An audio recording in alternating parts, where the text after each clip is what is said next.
નમસ્કાર મિત્રો, આપનું સ્વાગત છે અમારી એક નવી સ્ટોરીમાં. ગામના બસ સ્ટેશન પાસે એક દિવસ એક ગરીબ શિક્ષક ઊભો હતો અને લોકો તેની જૂની સાયકલ જોઈને હસી રહ્યા હતા.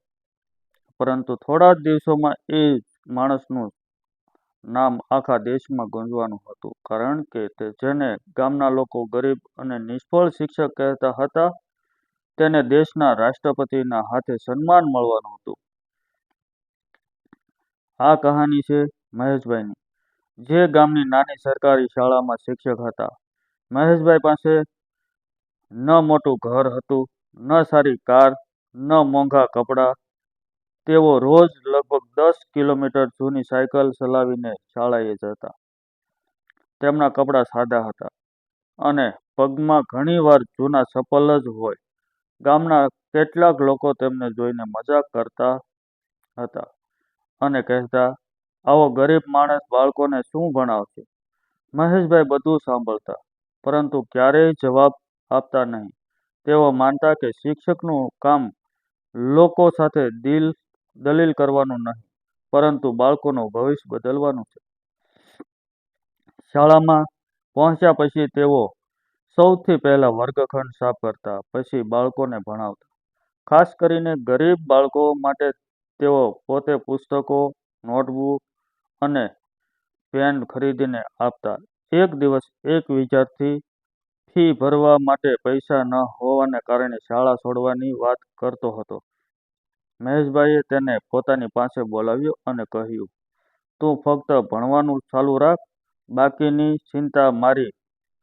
તે બાળકની ફી મહેશભાઈએ પોતાના પગારમાંથી ભરી દીધી. આવી રીતે એક નહીં, અનેક બાળકોની મદદ તેઓ વર્ષોથી કરતા આવ્યા હતા, પરંતુ ગામના લોકોને તેની ખબર નહોતી. તેમને ફક્ત એટલું જ દેખાતું હતું કે મહેશભાઈ ગરીબ છે. એક દિવસ ગામના એક ધનિક વ્યક્તિએ પોતાના દીકરાના જન્મદિવસની મોટી પાર્ટી રાખી, જ્યાં મહેશભાઈ પણ આમંત્રિત હતા. તેઓ પોતાના સાદા કપડામાં પહોંચ્યા તો કેટલાક લોકોએ હસીને કહ્યું, અરે શિક્ષક સાહેબ, તમારી સાયકલ ક્યાં છે? અહીં તો બધા કારમાં આવ્યા છે. બીજા એક માણસે કહ્યું, મહેશભાઈ, તમે પણ ક્યાંક જીવનમાં આગળ વધો. આખી જિંદગી આ જ જૂની સાયકલ પર ફરવાના છો? બધા હસી પડ્યા. મહેશભાઈએ માત્ર સ્મિત કર્યું અને કહ્યું, મારી સાયકલ જૂની છે, પણ મારા વિદ્યાર્થીઓના સપના નવા છે.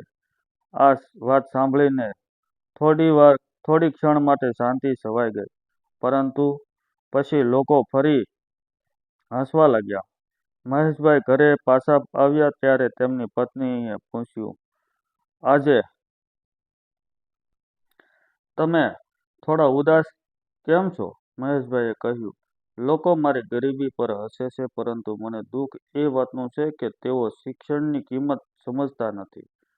પત્નીએ તેમનો હાથ પકડીને કહ્યું, એક દિવસ દુનિયા તમને ઓળખશે.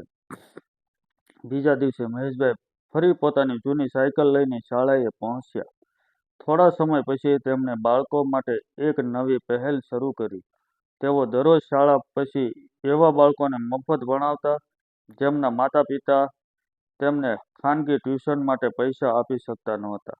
શરૂઆતમાં માત્ર 5 બાળકો આવતા, પછી 10 થયા, 20 થયા, અને થોડા મહિનામાં આખા ગામમાંથી બાળકો પોતાની પાસે ભણવા આવવા લાગ્યા. મહેશભાઈએ બાળકોને ફક્ત પુસ્તકી જ્ઞાન આપ્યું નહીં, પરંતુ તેમને સપના જોવાનું શીખવ્યું. તેઓ વારંવાર કહેતા, તમારી હાલની ગરીબી તમારી આખી જિંદગી નક્કી કરતી નથી. તમે મહેનત કરશો તો તમારું ભવિષ્ય તમારી પોતાની કલમથી લખી શકશો. વર્ષો પસાર થયા. મહેશભાઈના ઘણા વિદ્યાર્થીઓ સરકારી નોકરીમાં ગયા. કોઈ ડોક્ટર બન્યો, કોઈ એન્જિનિયર બન્યો, કોઈ પોલીસ અધિકારી બન્યો, અને કોઈએ પોતાનો વ્યવસાય શરૂ કર્યો. પરંતુ મહેશભાઈનું જીવન એવું ને એવું જ રહ્યું. એ જ સાયકલ, એ જ સાદા કપડાં અને એ જ નાની શાળા. એક દિવસ મહેશભાઈની શાળામાંથી એક પૂર્વ વિદ્યાર્થી આવ્યો. તે હવે જિલ્લા શિક્ષણ અધિકારી બની ગયો હતો. તેણે મહેશભાઈના પગે હાથ મૂકીને કહ્યું, સાહેબ, આજે હું જે છું એ તમારા કારણે છું. મહેશભાઈની આંખોમાં આંસુ આવી ગયા, પરંતુ સાચો ચમત્કાર હજુ બાકી હતો. થોડા સમય પછી દેશભરમાં એવા શિક્ષકોને શોધવાની પ્રક્રિયા શરૂ થઈ, જે પોતાના વ્યક્તિગત સ્વાર્થ વિના બાળકોના જીવનમાં અસાધારણ પરિવર્તન લાવી રહ્યા હતા. મહેશભાઈના એક પૂર્વ વિદ્યાર્થીએ તેમના કાર્યની વિગતો મોકલી. અધિકારીઓએ તપાસ શરૂ કરી. તેમને ખબર પડી કે મહેશભાઈ વર્ષોથી પોતાના પગારમાંથી ગરીબ બાળકોને પુસ્તકો આપતા હતા, ફી ભરતા હતા અને શાળા પછી મફત શિક્ષણ આપતા હતા. તેમના માર્ગદર્શનથી અનેક વિદ્યાર્થીઓએ જીવનમાં સફળતા મેળવી હતી. આખરે મહેશભાઈનું નામ દેશના પ્રતિષ્ઠિત શિક્ષક સન્માન માટે પસંદ થયું. જ્યારે આ સમાચાર ગામમાં આવ્યા ત્યારે કોઈને વિશ્વાસ જ ન આવ્યો. જે લોકો ક્યારેક પોતાની જૂની સાયકલ જોઈને હસતા હતા, એ જ લોકો હવે તેમના ઘરે અભિનંદન આપવા માટે ઊભા હતા. પરંતુ મહેશભાઈ માટે સૌથી મોટો દિવસ ત્યારે આવ્યો જ્યારે તેમને રાષ્ટ્રપતિ ભવનમાં બોલાવવામાં આવ્યા. તેઓ જ્યારે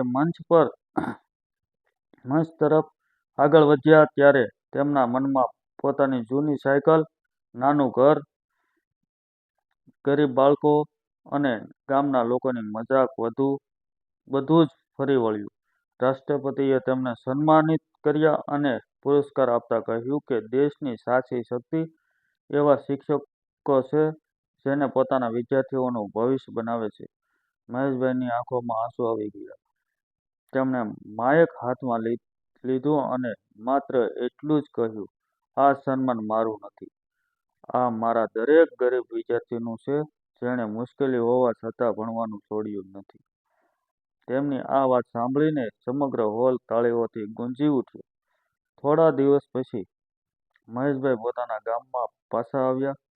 ગામના એ જ બસ સ્ટેશન પાસે તેઓ પોતાની જૂની સાયકલ પર બેઠા હતા. હવે લોકો તેમને જોઈને હસતા નહોતા. લોકો સન્માનથી ઊભા થઈ જતા હતા. એક વૃદ્ધ માણસ તેમની પાસે આવ્યો અને કહ્યું, મહેશભાઈ, અમને માફ કરજો. અમે તમારી ગરીબી જોઈ પણ તમારી મહાનતા જોઈ શક્યા નહીં. મહેશભાઈ હસ્યા અને બોલ્યા, માફી શા માટે? જો તમે મારી મશ્કરી ન ઉડાવતા તો કદાચ મને વધુ મહેનત કરવાની પ્રેરણા મળી ન હોત.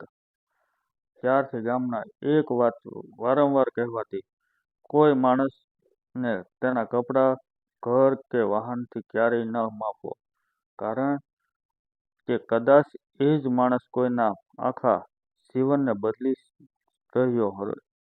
મહેશભાઈ આજે પણ એ જ જૂની સાયકલ ચલાવે છે.